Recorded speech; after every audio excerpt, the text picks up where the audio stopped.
Ladies and gentlemen, we present you a beautiful and messy timeline of our very eventful Zimbabwean history. I thought we were going to do America.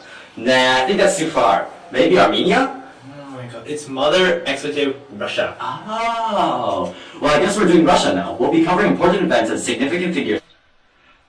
I think they would have more fun learning about Canada. I mean, we have bears and hockey and Can we just continue? Keep going. Okay, well, if you look at your review sheet, you can hopefully follow along and write down super important facts. As Byzantium weakened from the pressure of the Ottoman during the time, they proposed a merge. Moscow, however, the Russians declined the offer. After Muscovy's declaration of independence, it set up a long era of reformatting the clergy. Meanwhile, the Mongols, once a fierce and powerful enemy, weakens. The famous Golden Horde runs through Moscow a few times, but cannot overtake the region or cities in the late 1400s, and begins to split in three. Later in the 1450s, the Ottomans successfully took over Constantinople with a 50-day siege. Now we will show you the footage of a Byzantium soldier on the 50th day of the siege. It was a bad day for that soldier. A very, very bad day, as you will see. A few days since the Ottomans first laid siege to Constantinople, and I, a lonely guard, has been stationed on the outer wall. This night, it gives me a really bad feeling.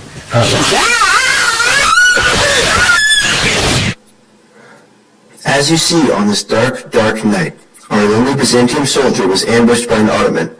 On this very day, the great city of Constantinople has fallen. May we now have a moment of silence.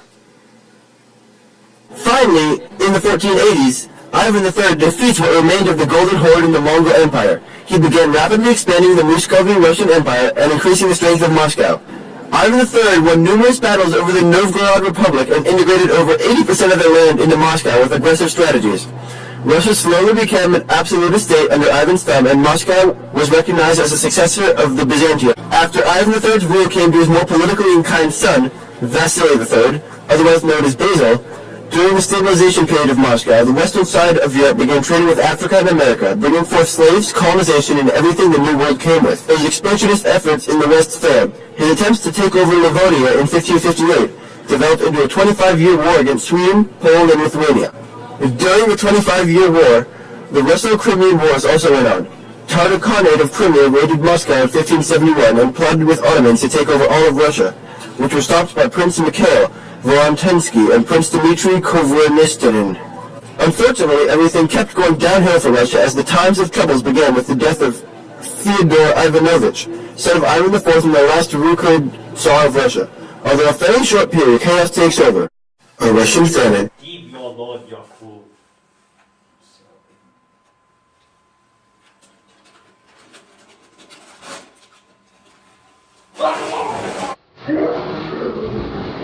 Exploding Peruvian volcano.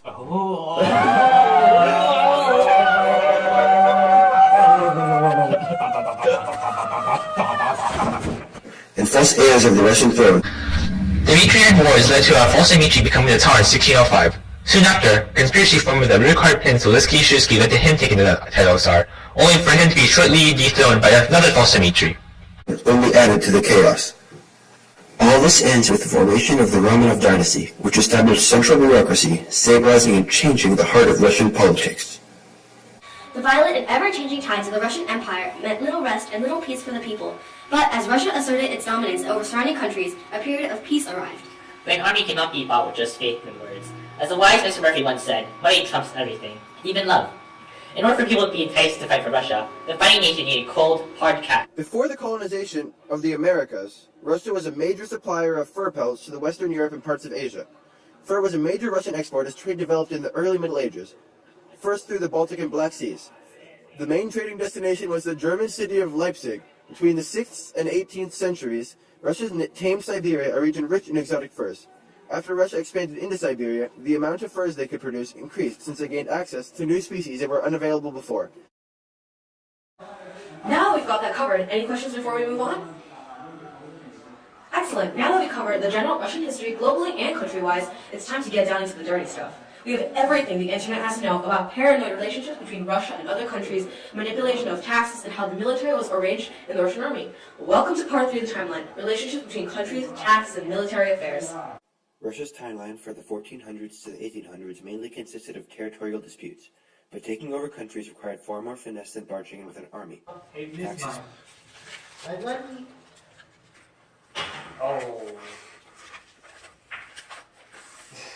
Broken alliances and smart military strategy were but a few of the many requirements to expand Russia's territory.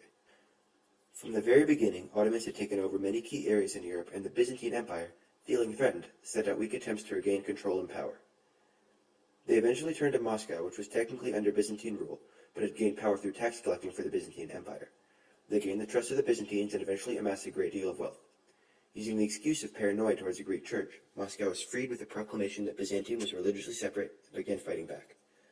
The other major instance of expansion would be Peter the Great's, which was exactly what Russia needed after the time of troubles.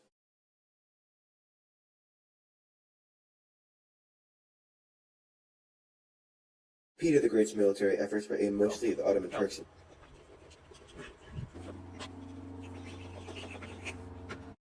Sweden, but also fought Crimeans and expanded Russia greatly from what it had been reduced to over the years.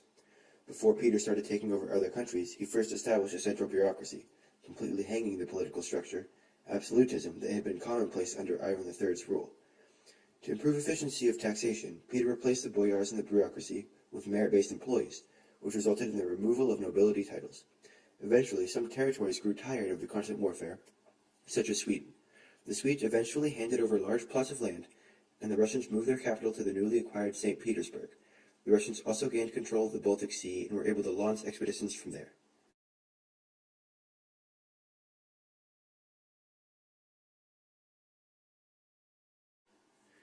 Following the 1800s, wars and growth and a bunch of newfangled thingamajiggies arose that eventually will turn our world into a population of 500-pound obese 5-year-olds that will compress the earth and turn it into a giant cupcake.